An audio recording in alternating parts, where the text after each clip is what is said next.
Alright, so there's going to be a lot of really basic math in this video, but there's going to be a large volume of it, and I hope I won't get too convoluted. Let me just preface the video with saying that I do have a lot of content that I filmed. I'm just having trouble editing it, so I'm getting this up for now, but I think this video is very, very relevant to deck building. Anyone that wants to be a better deck builder, this is information that I don't think anyone's put out there yet, so this is brand new. This is about levels in your deck, and while you're building your deck, assessing which monsters are going in based on their level and what they can create. So what I mean is, if I ask you what's the most popular combination of levels to create a 9-star, so Trishula or Mistworm. And obviously we know from Infernities it's 2, 3, 4. But what's also interesting is because Hyper Librarian's out, 2, 3 is also Hyper Librarian. And because 4-star is probably still the most popular, I mean at least non-tuner, it's the most popular level in a deck that's a non-tuner, we don't have any conflicts. It's, you can, halfway to your game push equation is still very prominent, because you can either push for game by getting a 9-star, but if you're missing your 4-star, you can get out a Hyper Librarian, which is fantastic. The other thing is if you have a 2-star tuner out and you have a 4-star and you're missing your 3-star, you can get a Bryanak out, and if you have your 3-star tuner out and your 4-star non-tuner, you can get your Black Rose out. So just things to think about. Formula Synchron is a 2-star, both a synchro and a tuner.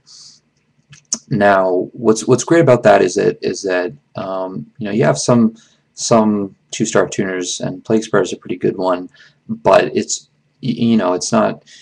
They're probably the most sparse, I suppose, and so it's really great that you don't have to incorporate 2-star tuners right into your main deck. What you need to focus on, though, is to have 1-stars in your deck, 1-star tuners and 1-star non-tuners, so that you can create your 2-star tuner.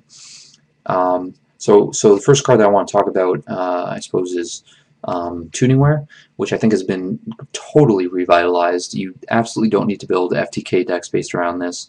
What makes it so great is it's a 1-star non-tuner, but it's also a 2-star.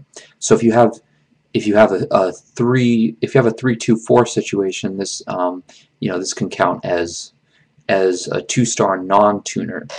So, and what in that scenario would either be your 3-star tuner or your 4-star tuner.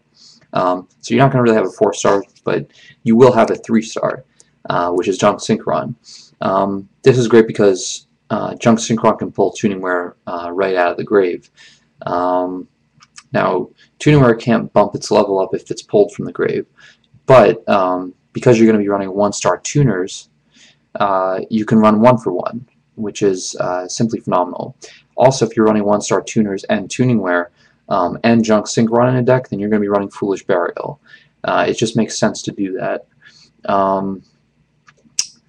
So hopefully this is starting to make sense. I know I said I wasn't going to be convoluted, but it's a little bit. So Tuningware with a 1-star is you get to draw 2 cards out of it. Plus you get your 2-star tuner out. So the next relevant thing is being able to have 3-star non-tuners, so that you have the 2, 3, 4 situation. So what's a really good example is Spirit Reaper. Not only does Spirit Reaper stop Samurais and other decks that try to just rampantly run through you, it also has its effect of discarding on a clear field, and that's just phenomenal, especially with zombies being prominent as they are. The fact that you can pull Spirit Reaper back with Zombie Master, you can pull it out of your deck, get it off the Book of Life. Like, Spirit Reaper is a very versatile card. So what this also is Uh, this combination is phenomenal because it's 7 stars, it's 8 stars, or you take tuningware out of the equation and you have 6 stars, which is also fantastic because it's Bryanak.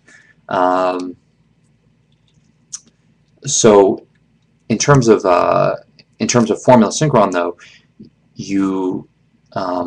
what you can actually do is it's just there are so many different interweaving level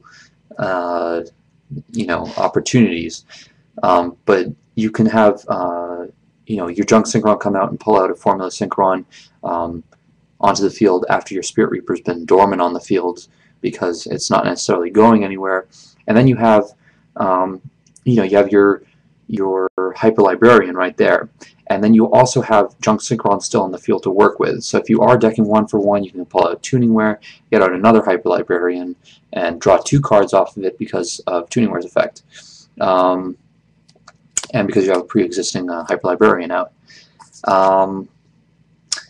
So the other 2 cards I want to talk about, these are just example cards, not very specific, but I'd say Pure Material is very relevant, especially as it pertains to the Spirit Reaper example, because this is a 4-star. So this is it's a generic 4-star non-tuner, which is necessary in the deck.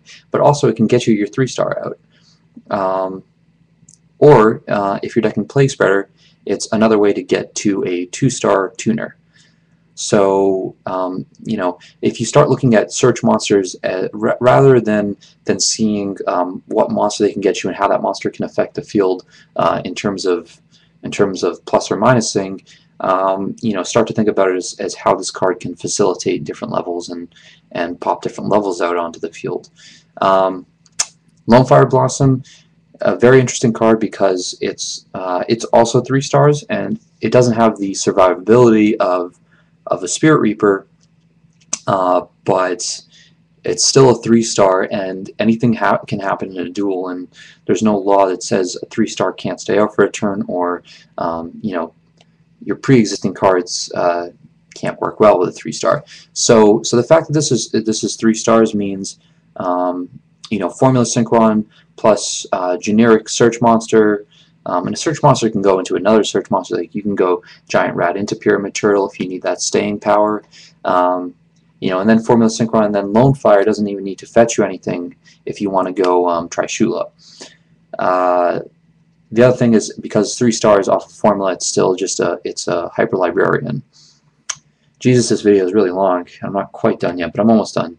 Lone Fire, as kind of a final point, is also your 1-star tuners.